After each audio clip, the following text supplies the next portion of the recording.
Hello दोस्तों, आज हम बात करते हैं स्पाइन में फ्रैक्चर के बारे में। स्पाइन फ्रैक्चर या वर्टिब्रल फ्रैक्चर जिसे हम कहते हैं।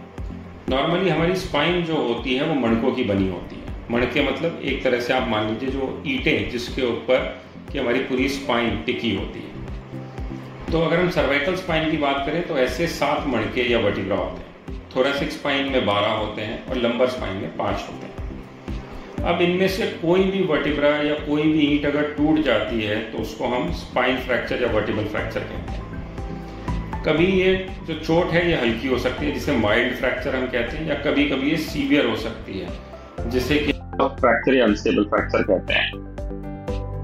तो अगर हम कारणों की बात करें तो रोड एक्सीडेंट होना सबसे कॉमन कारण है जो कि नॉर्मली यंग पेशेंट्स में होता है। जैसे ट्रैफिक में जो एक्सीडेंट हो जाते हैं उसमें स्पाइनल कॉर्ड में फ्रैक्चर आ सकता है, या फिर अगर कोई हाइट से गिर जाए तो भी उसमें स्पाइनल कॉर्ड हो सकते हैं।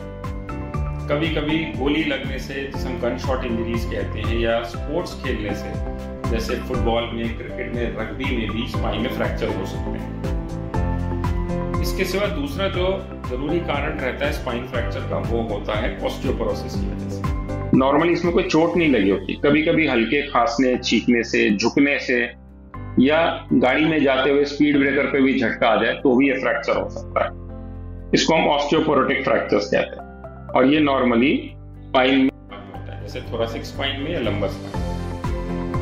इसके सिवा जो तीसरी इंपॉर्टेंट कैटेगरी आती है वो आती है पैथोलॉजिकल फ्रैक्चर। पैथोलॉजिकल फ्रैक्चर वो होते हैं जिसमें कि हड्डी पहले से ही कमजोर हो गई होती है।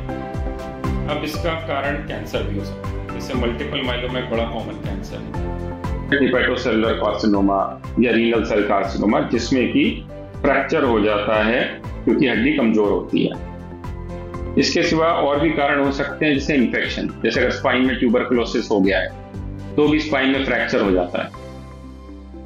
इसके सिवा और भी कारण हो सकते हैं जैसे एथलीट्स या फिर फौजियों में हो जाते हैं जिसको रिपीटेटिव ओवर यूज इंजरी हम कहते हैं।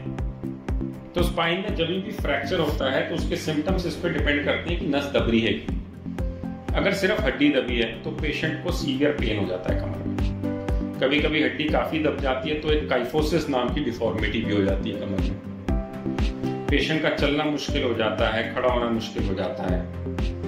अगर कभी नस दब रही हो, क्योंकि नसें जो होती हैं या स्पाइनल कॉर्ड जो होती है हड्डियों के पीछे से जा रही होती है, वर्टिब्रा के पीछे से, तो जब वो नस दब जाती है तो पैर में सुन्नपन, भारीपन हो जाता है, ताकत चली जाती है, पैरालिसिस हो जाता है। कभी कभी यूरिन और मोशन पास करने में भी दिक्कत हो जाती है क्योंकि कंट्रोल चला जाता है। इन सिचुएशंस में सबसे पहले आपके डॉक्टर आपका एक्सरे या एमआरआई करके देखेंगे। उस सिचुएशन में वो ये देखेंगे कि हड्डी कितनी टूटी है, नस दब रही है कि नहीं। अगर नस दब रही है या हड्डी ज्यादा टूटी है, हो सकता है कि उसमें सर्जरी की भी जरूरत पड़े। नॉर्मली सीटी स्कैन की जरूरत हमको नहीं पड़ती, लेकिन जहां एमआरआई नहीं है वहां सीटी स्कैन से भी हमें काफी अच्छी इंफॉर्मेशन मिल जाती है। अब ट्रीटमेंट इस पर डिपेंड करता है कि सिर्फ हड्डी ही टूटी है या नस भी दबी है। अगर हड्डी थोड़ी ही टूटी है, थोड़ी ही दबी है, नस ठीक है, तो हमें अक्सर सर्जरी की जरूरत नहीं पड़ती। हम पेशेंट को रेस्ट कराते हैं, धीरे धीरे ठीक हो जाता है। अगर हड्डी ज्यादा टूटी है, नस दब रही है, तो ऑपरेशन की जरूरत पड़ती है। इसी तरह अगर कैंसर की वजह से हड्डी टूटी है तो हमें सिर्फ टूटी हड्डी का ही इलाज नहीं करना होता, फिर हमें कैंसर का भी इलाज करना होता है। या इसी तरह से अगर ट्यूबरकुलोसिस की वजह से हड्डी टूटी है तो हमें सिर्फ जो फ्रैक्चर है स्पाइन का उसी का इलाज नहीं करना होता, फिर हमें टीबी का भी इलाज करना होता है। टीबी की भी दवाइयाँ चलती हैं। तो अगर आपको स्पाइन में पेन है या फ्रैक्चर हुआ है तो आप अपने डॉक्टर से मिलिए। आपका जो भी इलाज होगा वो उस हिसाब से आपको बताएंगे, और उसका जो भी आगे का ट्रीटमेंट रहेगा, सर्जिकल या नॉन सर्जिकल, उस हिसाब से वो आपको गाइड करेंगे। All the best.